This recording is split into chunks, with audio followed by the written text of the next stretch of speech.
Hello and welcome back to Get Fit Guy. Kevin Don here for what is, I thought was episode 700, but I'm told that it's actually episode 696.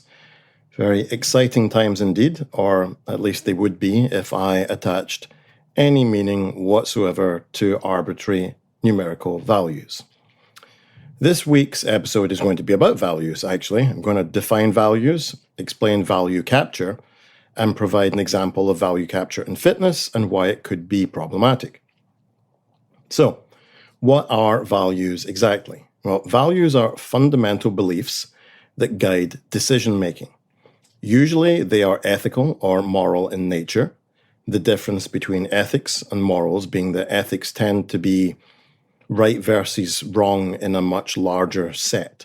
So we could have something like medical ethics, which would guide right versus wrong in medicine as a field, and morals are what guide me personally. Morals are also agent relative, which mean they're about what's right or wrong to any conscious agent, an agent in this case perhaps being a rational entity. I'm also very sorry for using mad words like entity and agency. I know that some listeners absolutely hate it, but language is also kind of important to get right and also corresponds directly to all objects in the universe. So now that we have a base description of what values are, what's value capture?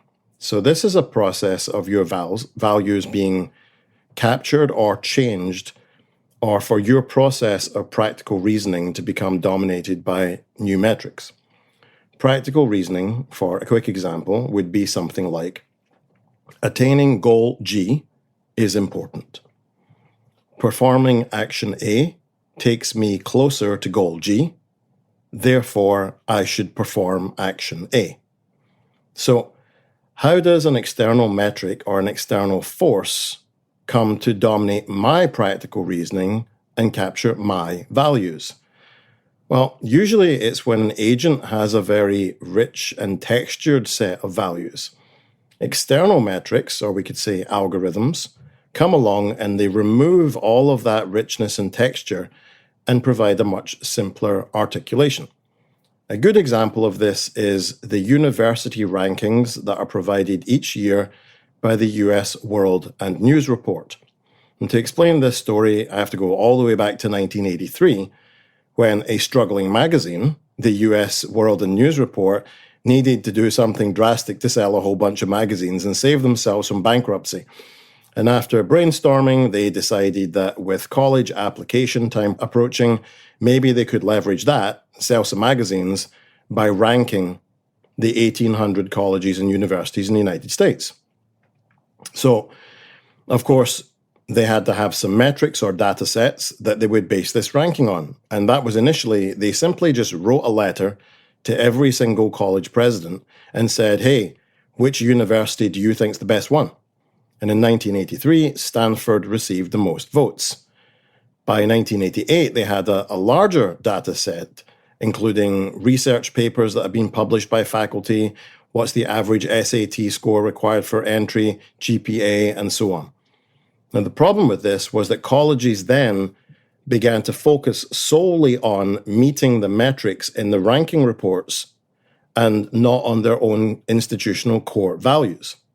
So this external source, a magazine ranking, had now captured educational institutions and fundamentally altered their values of what was the right and wrong thing to do in higher education. Furthermore, prior to these rankings, students, when asked what they valued in a college, may have said things like a walkable campus, distance to hometown, student experience, cheap beer. Subsequently, they came to say ranking. All of that texture and nuance in their values had been removed by an algorithm and replaced with this simplistic view. Both the institutions and the students had had their values captured by a magazine that isn't even an expert in education. The values and transparency are incredibly important. Otherwise, how can we develop trust? Value capture can happen anywhere. For example, I could be a food podcast. I could be invited to a restaurant who would then sponsor the show. I go to the restaurant, my meal is burned, and the servers were rude. Now, my values in setting up the podcast were to share good things with listeners, get them excited about food and trying new things, but also to have integrity and transparency, because now I have a problem. Because if I say the truth and I follow my values, the sponsor might be upset and not sponsor any future shows. So I either have integrity and follow my values, or I allow a value capture by monetary metrics. I know where I stand, but where would your moral compass be?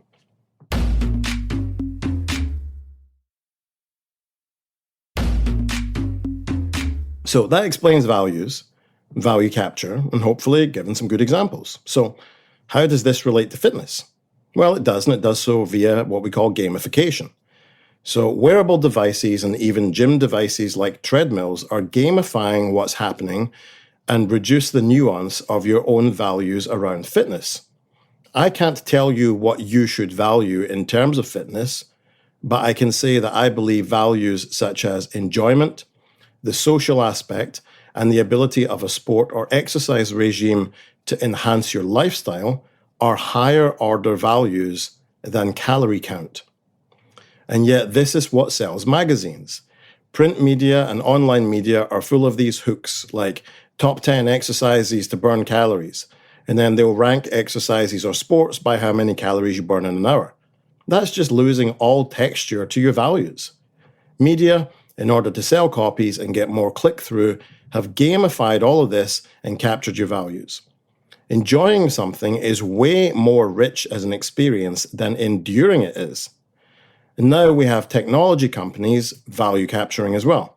Fitbit, Apple Watch, Polar, Garmin, and so on are all telling you how many calories you burned, how many steps you've taken, and rewarding you for burning more calories or taking more steps than you did yesterday, or burning X number of calories, Y number of days in a row. And do you know why? And why ultimately this cannot make you happy? Because these metrics are quantitative data. These data sets can't run on data like enjoyment, because enjoyment can't be quantified. So the values that really matter have been captured by tech companies and replaced with algorithms that tell you that you should favor a simplified set of values, which happen to be the only ones that they can measure, but are also the most important ones, your natural, subtle, and rich values. These are important. You should be guided by your intuition and not by an external institution. Now, it's been a while, so let's do a listener email. Okay, hi Kevin. Hello. I'm writing as a sprint triathlete.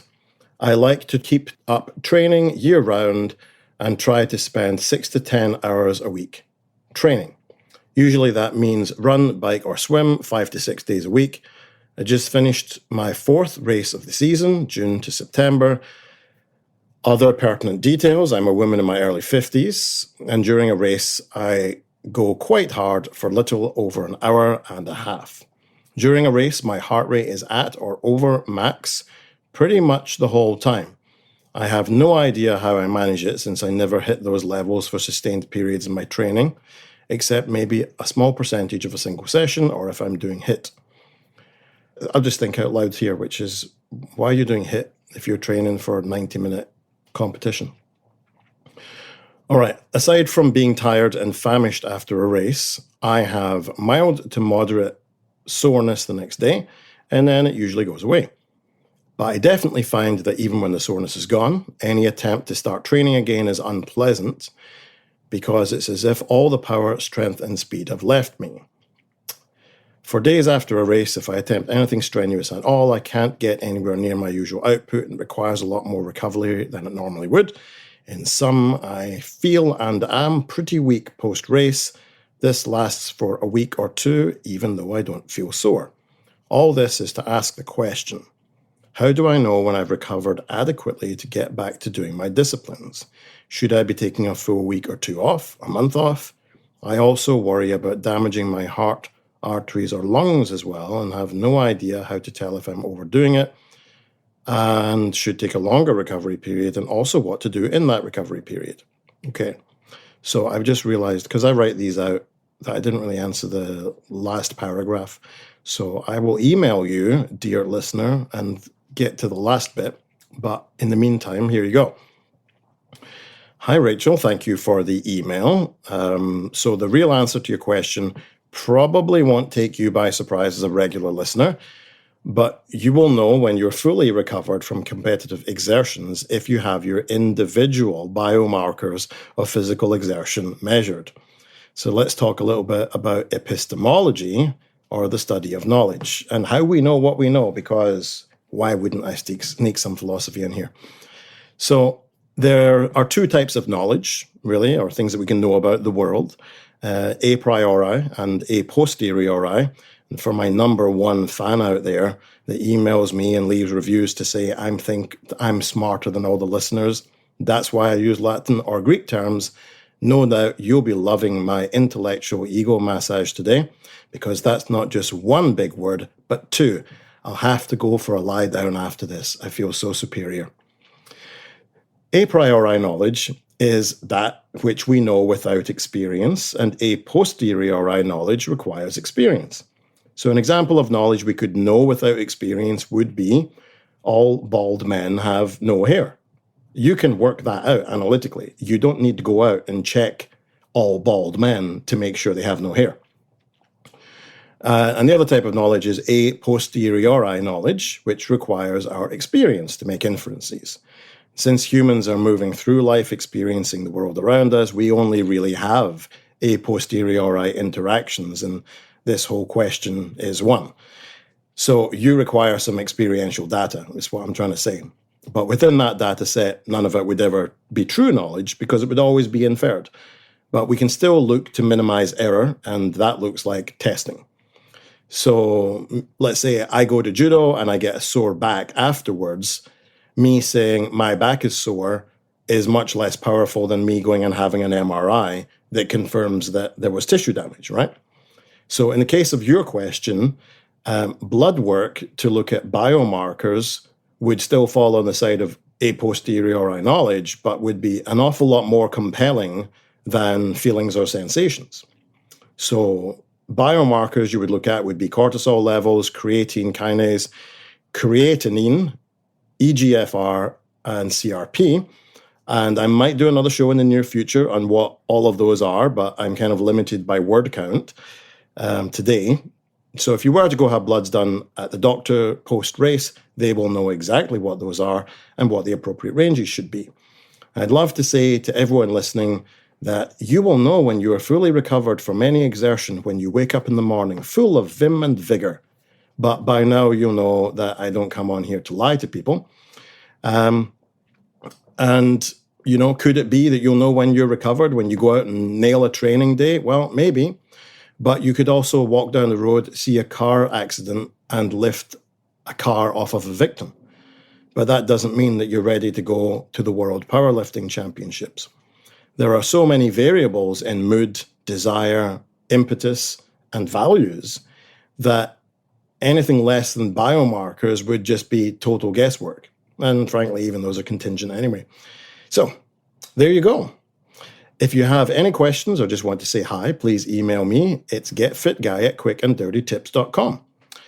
Get Fit Guy is a Quick and Dirty Tips podcast, thanks to the team at Quick and Dirty Tips, Morgan Christensen, Holly Hutchins, Director of Podcasts, Brannon Getchus, and Davina Tomlin. I'm Kevin Don. If you've got a question for me, 510-353-3104. Email getfitguy@quickanddirtytips.com. More information, quickanddirtytips.com. Okay, bye.